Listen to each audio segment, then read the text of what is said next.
किसी भी वस्तु को पाने का मेनली 3 तरीका होता है। एक लॉ ऑफ अट्रैक्शन, दूसरा चेजिंग, तीसरा डिस्ट्रैक्शन। लॉ ऑफ अट्रैक्शन आपके नेगेटिव माइंडसेट को पॉजिटिव माइंडसेट करने का एक टेक्निक है। इसके कुछ सिद्धांत हैं। Positive thinking and energy. सबसे पहली चीज़ ये है कि लॉ ऑफ अट्रैक्शन तब काम करेगा जब आप एक गोल सेट करते हैं। सबसे पहले आपको एक गोल सेट करना पड़ेगा।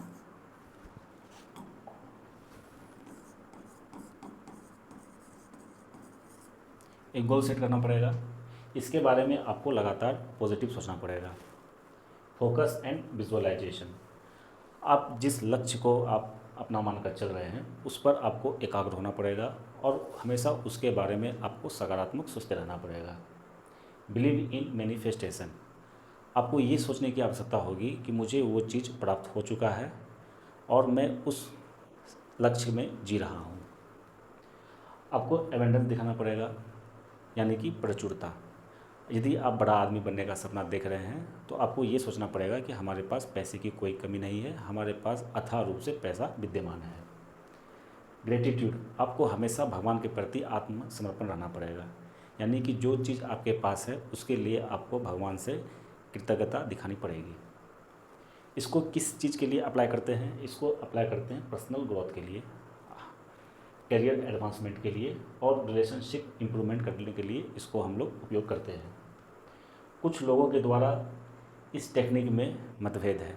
बहुत लोगों को लगता है इसका कोई साइंटिफिक रीज़न नहीं है, इसमें कोई समझने वाला बात नहीं है और अगर इसके सिद्धांत पे हम लोग काम करते हैं तो ये बहुत बड़ा रिस्क है।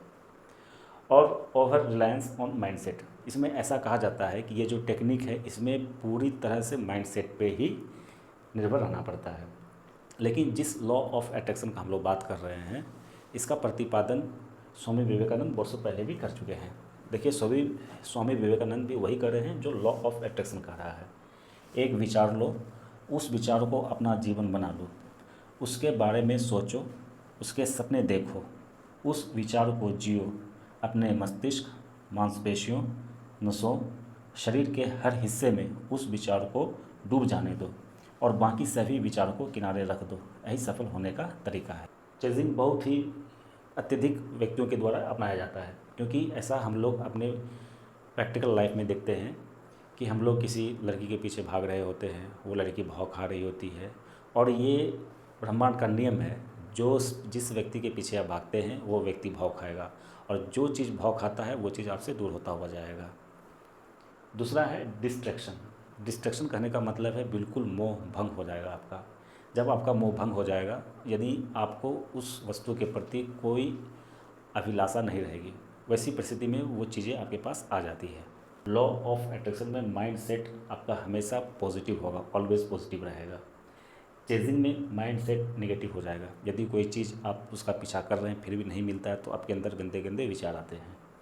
डिस्ट्रैक्शन में जब आपका मोह भंग हो जाएगा, यानी कि आपका माइंड सेट बिल्कुल न्यूट्रल हो जाएगा। अब हम लोग बात करते हैं एक कुत्ते और बिल्ली के उदाहरण से तीनों को समझते हैं। लॉ ऑफ अट्रैक्शन में क्या है कि कोई डॉग लॉ ऑफ अट्रैक्शन को फॉलो कर रहा है। इसका मतलब वो इस चीज़ों को आकर्षित कर रहा है, वो बिल्ली को आकर्षित कर रहा है, तो उसके सामने ये बिल्ली आकर्षित हो गया है। चेजिंग में क्या है कि कुत्ते बिल्ली का पीछा कर रहा है और आप हमेशा देखते होंगे कि 90% केसेस में कुत्ते बिल्ली को नहीं पकड़ पाता है। चेजिंग का भी यही रूल काम करता है।